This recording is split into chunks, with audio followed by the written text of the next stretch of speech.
Pilgrims, and welcome to another episode of the Polygon Pilgrimage. And today we're going to continue with our modular kit Atlas learning here, and today we're focusing on the floors.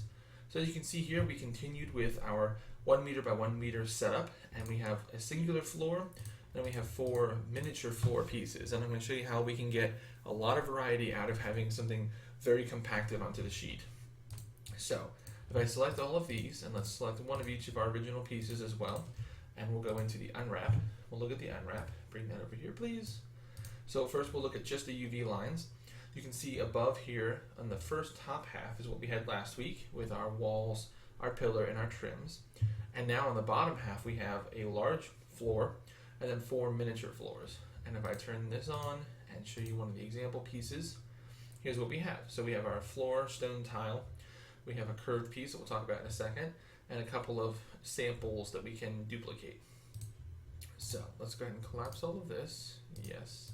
Okay, so we have our floor piece here, and our singular floor, obviously it's a stone tile work with uneven tiles, which is pretty nice. And we can get some variety out of this in some pretty simple ways.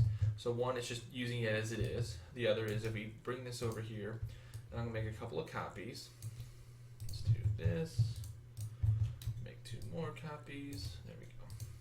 So obviously using it just like this, we're gonna see pretty quickly some heavy repetition, and that's not necessarily what we want.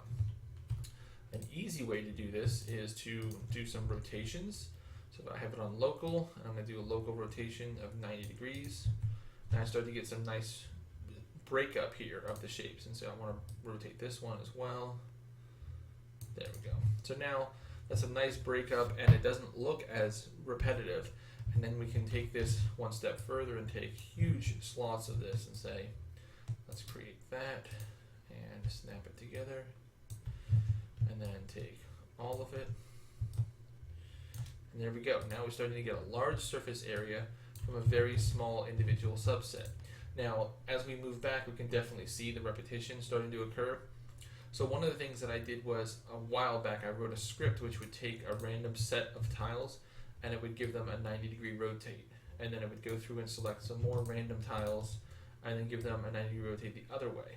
And you run this script a few dozen times just for good measure, and you end up getting some really nice breakup, and it doesn't look so repetitive even when the camera pulls back at quite a distance. This is great for a dungeon type game. You have your Zelda, your Diablos, that kind of thing running around through the dungeon. So that's one really good setup there. Another one is here using the mini tiles. Now for some of those games like we were talking about, you're running around and a lot of times there's a button you have to press or some kind of spot you have to get to. So this little half circle thing, or quarter circle, pardon me, is a really great setup for that. So that's what this guy is here. He's just this guy duplicated and then rotated. And by combining them, you can create a new shape out of a really small piece on your original texture sheet. So you're not wasting a lot of space, but you do get a lot of use out of it. Now obviously, yes, it has to be a mirrored and mirrored again type of design. It has to be kind of a spiral design, but that's fine. That works. And then you can even have an additional piece that is larger that you overlay over top of it to put like a face on it or whatever you need on there. Now the other thing you could do is create a piece that it doesn't necessarily even have to sit right next to it, but I do just to line it up. Is say we created a piece just like this over here, but instead of a curved line, we took this darker color and just did it just along this edge here. Then by combining those, you could have just curved, straight, straight, straight, curved, and you could create these large rectangles with curved edges. And then obviously we would alpha out this section here so that you wouldn't actually see any of this. Or you make this a background of one of these things if you know you're going to combine it.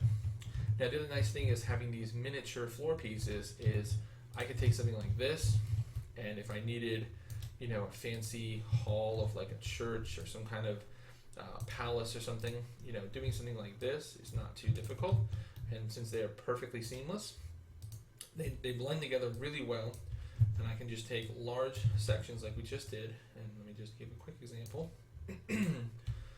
So put all those together. There we go. So having one really small start, you can have massive areas, but your resources are very low. And then I can have wholly different materials. So now I have a wood all of a sudden. So I would repeat this process here with the wood. So if you needed, you could go from dungeon to the upper layer of the palace to a ship. You know, you could get a lot of variety out of a very few startup pieces. And then the real trick, the real magic is nothing more than just combining them in clever ways. So we have all of this so far, and all we've really built is if we go in here and look at this. This is all we've really built so far. It's not that much. This is only a 1024 by 1024 texture, which is pretty small in today's standards. And we've built multiple wall formats. We've built curved trims that go around things. We have multiple zones that we can create from just one setup. Now imagine this take this to the next level and say, what if each of these squares was this whole size? If we made this whole texture bigger as far as pixel density, then I could have all of this in just this area.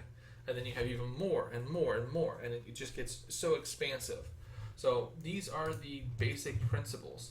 So now you take these basic principles and you apply some really good thought process to them, some really good planning, and you can create entire levels that were painted with one texture, which is a kind of cool technical challenge to do. I think I want to do that one day, try to create almost an entire game that everything is pulled from one texture. Obviously it'd have to be, modular kit, maybe lower poly, wouldn't have a whole lot of unique assets, but I could do things like color overlays and that sort of thing to kind of break up the variety.